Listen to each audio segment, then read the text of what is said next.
Correct. Correct is A, B, C, D, E.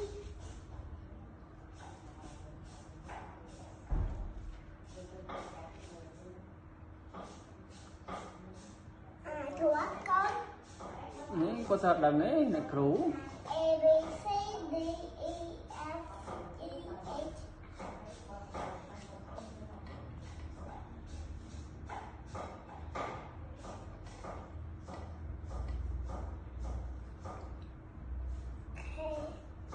Đấy, cần plot muối ấy, cần học plot muối tại là A, B, B còn CT là của plot muối, đó C, C hái, D này của thầu CT thầu F một đòn, còn này của plot muối con sầm phết nhỉ, là học bây giờ A, học bị đám mất sẵn rồi học bị A mất sẵn ạ, học từ thay mất trâu à,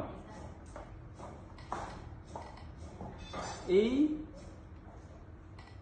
F G cái này của C bằng C F này. Rồi sao plot môi hả? Nó học của em là thay mà. Nó lại đi tổ y nó làm trâu à này cứ à.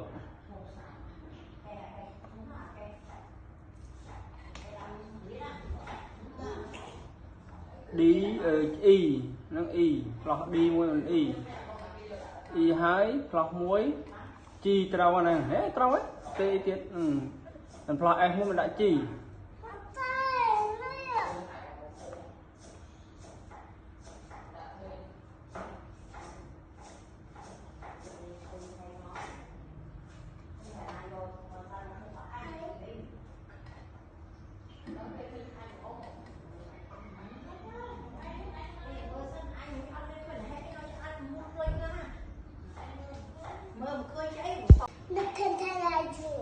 yeah teacher Only you.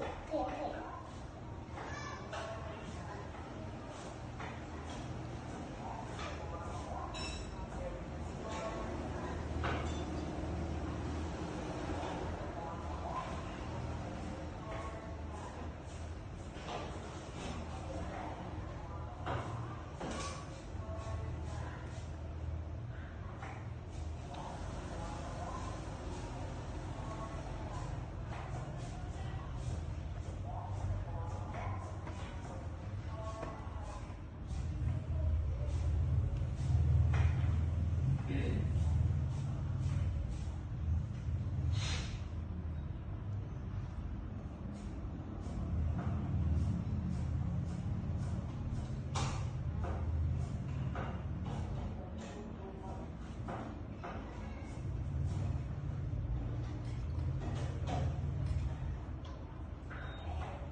if it's a land place you arrive no only say